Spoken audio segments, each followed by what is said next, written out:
So from one single point of a unity, like everything is equal and a one, kind of like on a one level, became like individualization of the mind.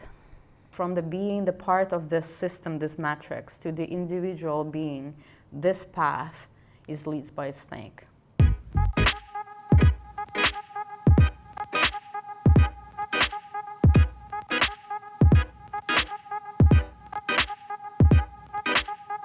Welcome to this new episode, and today I am here with Kirtan. How are you?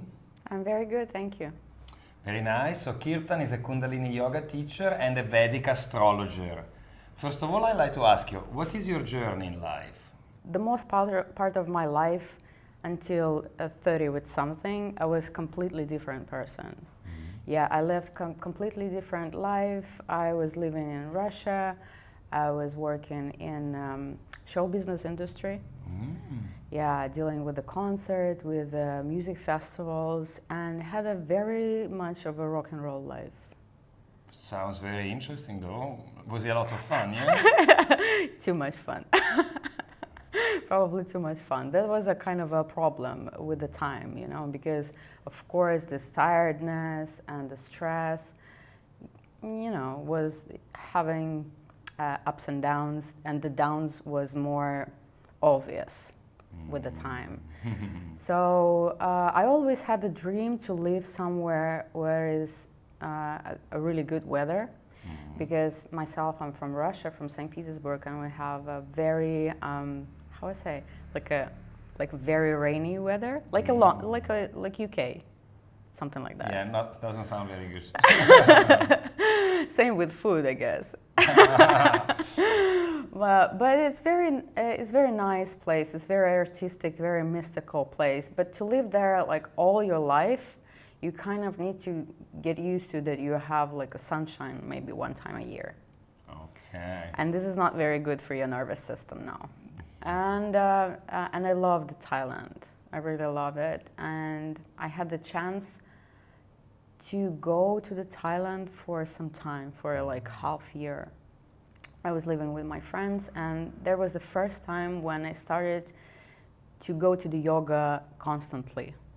It was in a Samui, in an amazing retreat called Vikasa. It's still open again now, and I highly recommend this place. The teachers are amazing, and that's how I get my first like transcendental experience, kind of, with the practice. I didn't know like what to expect, and it was just a regular yoga practice, you know. And suddenly, it was a backbending class, and suddenly in the class, like the teacher was helping to everyone, and I was doing like a back bends and like all the exercises, and suddenly my body like was shaking, like began to shake, like, and I had like very a big ecstatic release. I don't know, like bomb exploding in my body, and I was just standing and shaking, and I was so ashamed because I didn't know what is it, and it was looking like more like an orgasmic thing. Wow. So yeah, I didn't know what is it, and I was just trying to calm my body. And yeah, it was not very long, but then I was like, oh, yogis, now I know, like, what are they doing that for? I was like, that's what you get in every class? Now I understand, like, why it's so famous, you know? But when I asked the teacher, like, what the heck, like, happening with me? And she's like, well, sometimes it's happening. And like, but like was obvious, she don't know like what I'm experiencing, like at all. Sounds like some sort of awakening or a spiritual experience of sorts, yeah? Yeah. To be honest, like before I came to Thailand, I had also like a very transcendental experience with a psychologist. She put me in a hypnosis, and I experienced my own birth.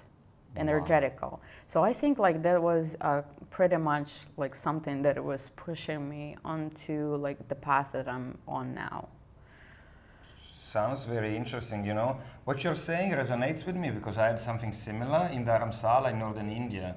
I was very not well and seeking, and you know, after 4 months in India, I had this, you know, yoga experience as well. Similar, like lots of energy coming through, vibrations, lots of pleasure, very, very nice. So once you experience these things, you say, okay, I'm onto something, right? This is something amazing. And did it give you like the push to move forward with yoga and?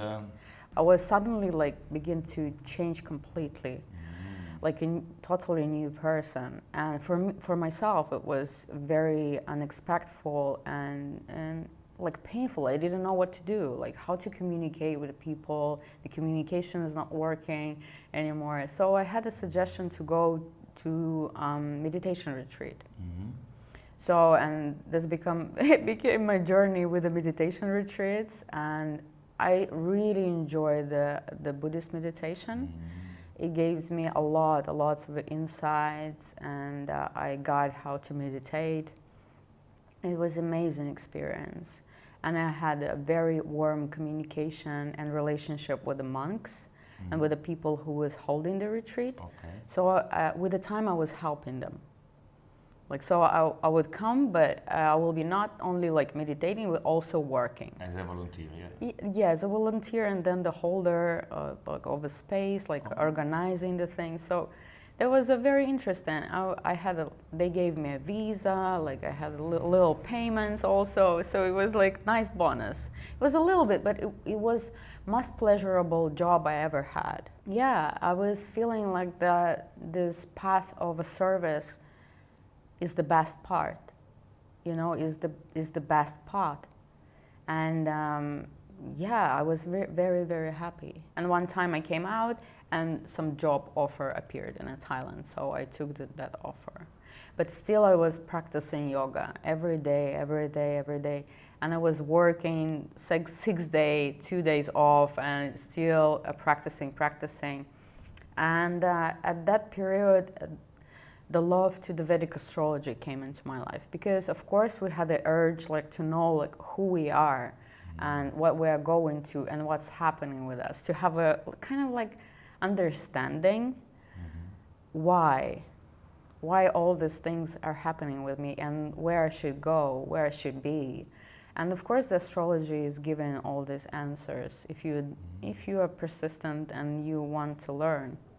Okay, so the mysteries of life became really interesting to you, huh?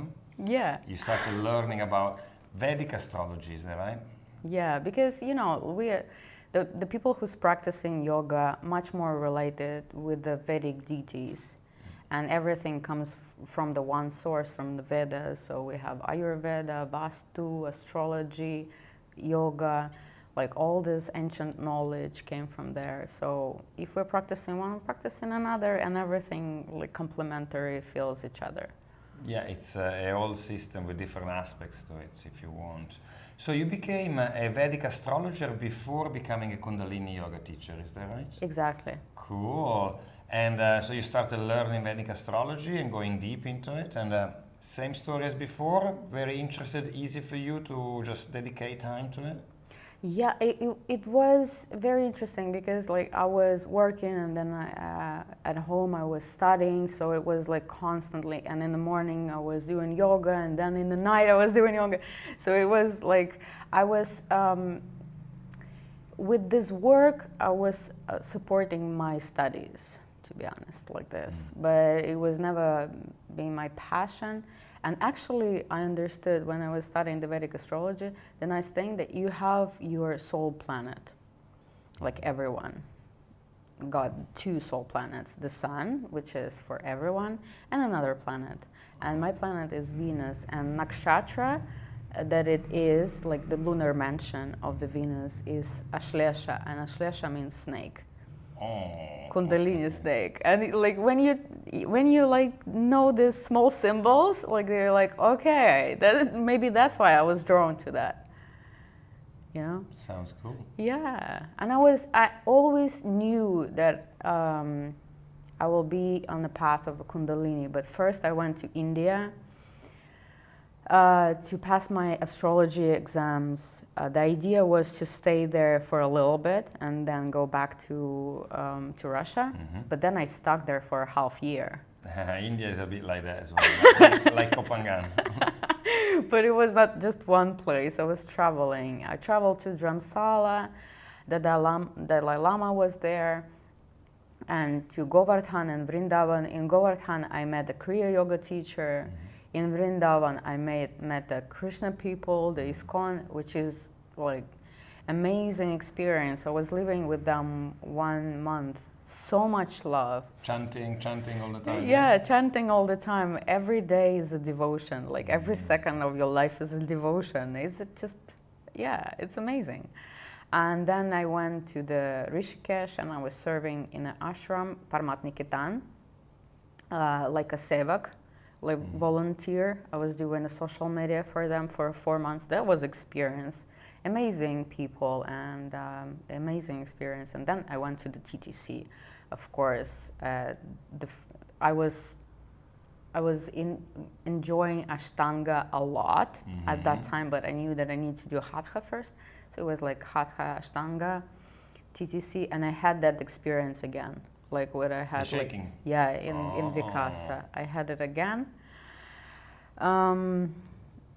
But as already, I didn't know what is it, and I was really ashamed to ask the teacher because he was a man. Oh, did you find some lady to ask? Or? No. I was like, yeah. I was thinking that maybe it's normal with my body, like. Great, that's added bonus. maybe that's how it should be, you know. Deep felt pleasure. Why not? Why not? And after that, I went to, of course, to Varanasi. Yeah. To finish my journey in India. Well, that was a really fat, like stamp, like that's it, Time to move on. Time to move on. The Varanasi, 10 days, oh my God. The death city of Varanasi. But this is the city of astrologers. They have a big university there, and the astrologers study there, like a PhD. So of course there was a place that I really needed to visit. It was amazing. And about the Kundalini, I was searching for a teacher. I knew that someday I will be there. I don't know how, but I just knew it. Sometimes you just know the information. Intuition, yeah. Yeah. And I was studying with one in St. Petersburg, in Thailand, in India, a little bit this, a little bit that. And nothing was really touching, because I don't know how about everyone else, but for me, I need to have the essence, the mystical essence of it. I need to catch it, and then I really drawn to that. Okay, this essence is like, again, it's a feeling of intuition. You're drawn towards this person, or I think is the deep understanding of what is it, the mystical understanding of the process, not only just exercises, but deep understanding what is it, like what are we doing, what we're doing it for, and how it's working, where it came from, and how it's interacting with everything around us. So finally I found a teacher. When I was already living in Bangkok, I came from India, I went to Bali, got my second Reiki level, and then I went to the Bangkok to visit my friend for her birthday, and I stuck with the COVID. That's it. So I was like, okay, this is the time for us to practice more. So I was practicing a lot, trying to find a teacher, and finally I found one online. Online, not even live. So that's how, I really want to encourage everyone to give the time to online studies, online teachers. Not every time the teacher should be just next to you. It can touch your heart even on a distance. Yeah, for sure. And this teacher was really much combining the ancient teachings, lots of musical experience, lots of mantra chanting, which is very important in the Kundalini Yoga, and that's part I was missing a lot in the practices that I had before. Okay. So I felt a lot Kirtan, can you tell us a little bit more about symbolism? I know it's one of your passions, or very strong interests. Yeah, I'm very much in esoteric, and I feel and I see and I study the symbols, because the symbols, they have a very big influence on our psyche, and the symbols are moving us in our lives. Even we're not aware of it, it's really subconscious. Sure. And of course, the symbols are traveling, the wisdom travels through the symbols, through the space and time, and we can still looking at the symbol which was created like centuries ago and feel that energy and feel that wisdom and get connected to that energy and get connected to that knowledge. So the symbolism of the Kundalini and of a snake is very interesting, because like everywhere in the history we have a symbol of a snake. Okay. So myself, I came from a very religious family, the Christians. And in the Bible, of course, it's sad, not very good story about the snake. Adam and Eve.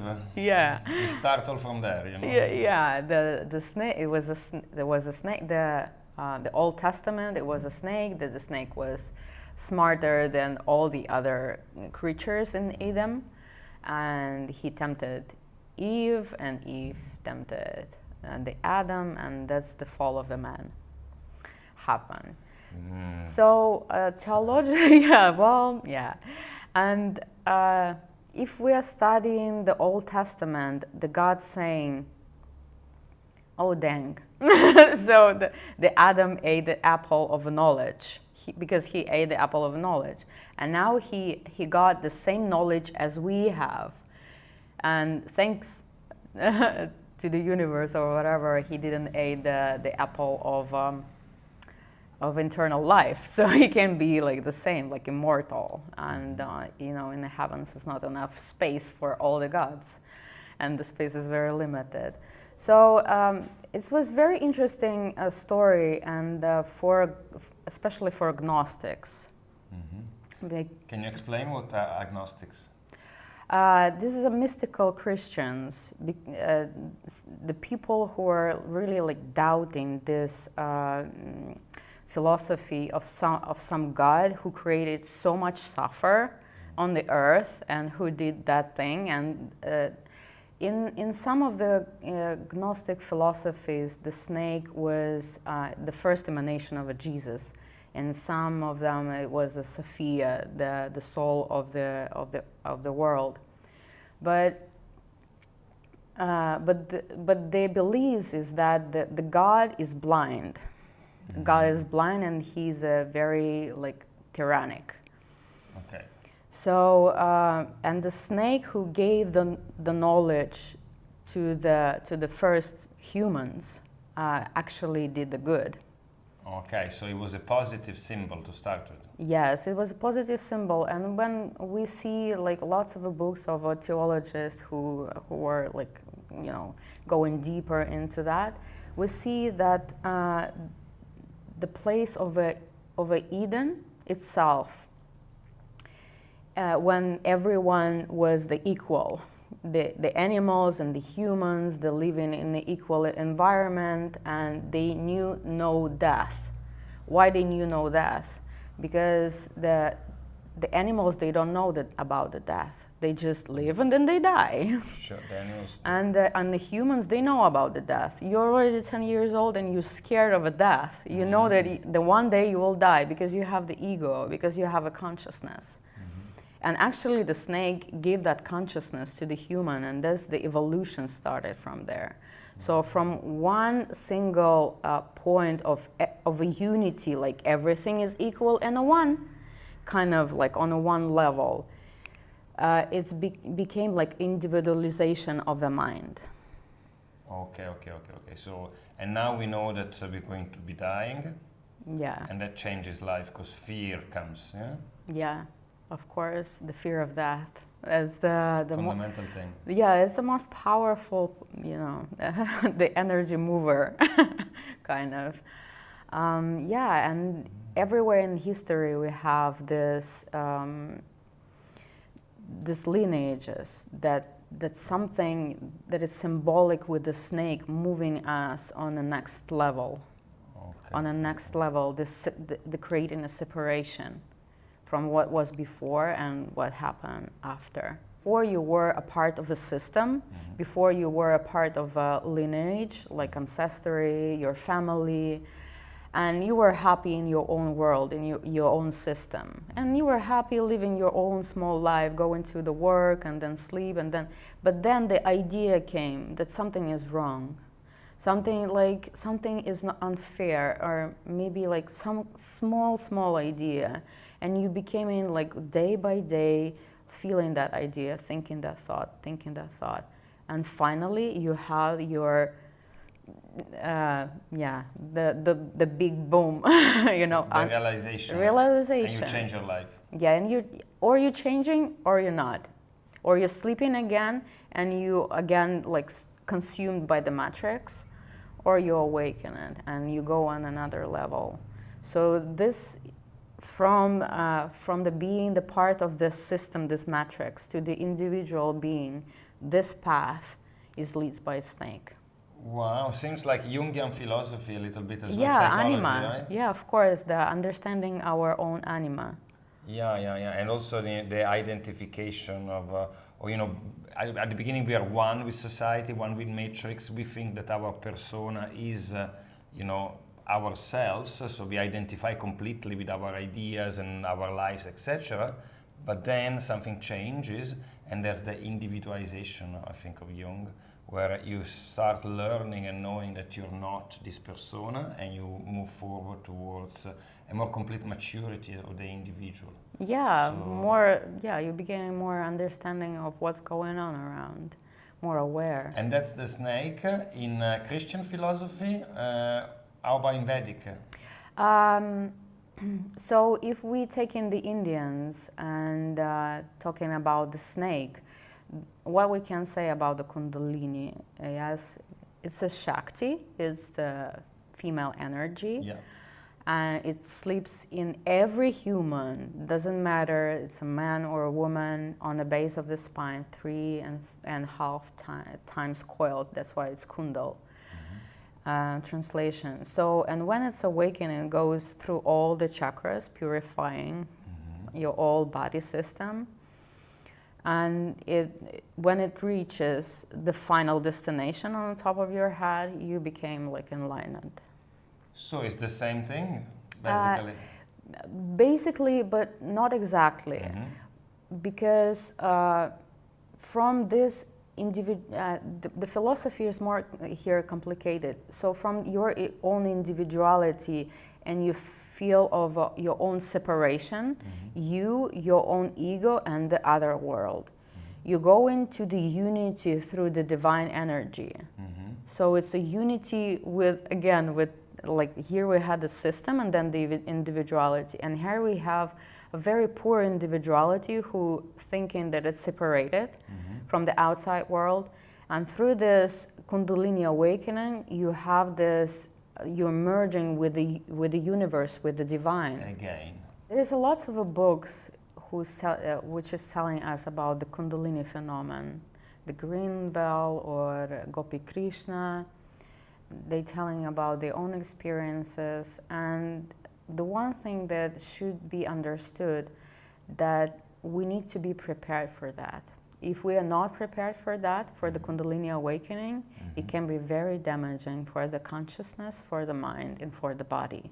Because if we're taking, for example, the book of Gopi Krishna, the Kundalini get into, I guess, the sixth chakra, I don't remember exactly, and he was seeing a lot of unseen things, the Akashic Chronics, like many things, the gods, but finally, like he got like a lot of damage for his body, the physical body. So, and he got the awakening very quick. He got into the yoga because of the like the my back hurt. Go to the yoga class, and then he got this Kundalini awakening spontaneously. So yeah, he was not really ready for that. And of course, some intelligence should be there. If you go into these practices, if you want to go deeper into the yoga, you need to understand what you go into. So this one of the parts that is mostly missing in all the yoga TTCs, in every sort of yoga retreats, the people don't know, and people a lot of the time coming to me with these questions because they have like spontaneously awakening, they don't know what to do, and they fully isolated, they scared, and it's really like it's damaging their body and the mind. Okay, so it's better to make sense of it, control it, do it in a proper way. I mean, the experience you told me in Vikasa when you had this shaking, that was some sort of Kundalini awakening as well? Well, the books that I'm reading and the teachers that I'm following, they're saying that's like a one-time event and it's very hard. So it's like, that's it. But like my own experience is a little bit different. I have this awakenings, but it goes like slowly. Okay. It's not going like a big bang, yet, because I'm preparing my body. You need to purify your body in a yogic way. You need to practice a lot, depending like what you're practicing. It's yoga, or it's a tantra, or it's a kriya yoga, Raj yoga, different yogas. But only one thing you need to understand, that if the Kundalini Shakti is coming up and the mind suddenly starts to vibrate, the ego clashes. It's like you get scared and your consciousness goes to the left or the right channel. There will be lots of damage. So your main thing and the purpose should be a full devotion to that energy. Okay. Full trust. Embracing it completely. Embracing the goddess. Embracing the Shakti. And knowing that it's a good thing, Yeah, knowing don't be scared. Don't be scared. It is good for you. And it's like, it's a natural process. It happened to me something like this as well when I was in Dharamsala and I was seeking, as I mentioned. The whole night I had like this very esoteric experience, very, very beautiful. And then it happened again a few times, but not as powerfully as the first time. So I went out with a bang, as you say, That was really something for me, very life-changing. I was like completely different the following day. And so the symbolism is there, and the Kundalini is the snake, and this very powerful energy can be awakened. So do you help people sort of preparing for the awakening of the Kundalini? Can you trigger it, or is something that you don't do? We're not doing it. We think that should happen like naturally. Of course, there's a lot of Kundalini yoga practices and lots of schools who's triggering the Kundalini awakening, and I heard about them. And I know the people. I know that people that been experienced this, but to see like how they're living after, I don't know, like if you're doing it just for experience, kind of you can just go and eat mushrooms or acid, you know. And but if you constantly doing your spiritual practice and you're doing it for the much more deeper purpose, it's totally different. Okay. It's totally different. It's leading you on the way of a service, that you service to the people. Of course, the Kundalini yoga it's based on that energy. Like we're working with the Shakti energy. We're working with the channels of our body to prepare the body, to prepare the mind for the Kundalini rising. But it should happen the naturally and by itself. And the Yogi Bhajan was saying, if you've been practicing, but he didn't mention the time that you need to practice in a day, like a year constantly, it will happen. It's going to happen, yeah. Yeah. Koh Phangan has been your home for a while now, is that right? Why do you like Koh Phangan so much, and what are your plans? Well, of course, I love to travel. And this is probably the first time when I was like settling for a while. And something in me was like always pushing me, like we need to go, we need to move, we need. But the first time the COVID and then the war situation, kind of like getting me to think like, why is that happening and why I'm here? And of course, the answer came very quick through the lecture of one of amazing teachers. He said, if you have the time free from family, free from children, free from any sorts of duties, free from your debts, whatever, from the bank, use that time wisely and practice. So this place, I found a very amazing a shala for the spiritual practice, because the vibration is very nice of the Koh Phangan, as we know, and everyone know. This is the amazing place. The community is very supporting and amazing. And you can be on a vegetarian diet and you can do well, you know, because the food is very important, and in the big cities the food is not very nice. So, and you have a straight access to the water, to the waterfalls. You can grow your own food. You can, again, educate yourself in a different ways, because so many amazing teachers coming, so many beautiful workshops happening. So I know that with the time, if I need to move, the universe will show me where I should move. Yeah. But at the moment, I really want to concentrate on the practice, on my students, and on my studies. That sounds wonderful, and Koh Phangan is a very nice place for it. Cool. Well, Kirtan, thank you very much for sharing, you know, your life experience, which is fascinating so far. I'm sure there's a lot more to come. Kapun Kap. Satnam, thank you.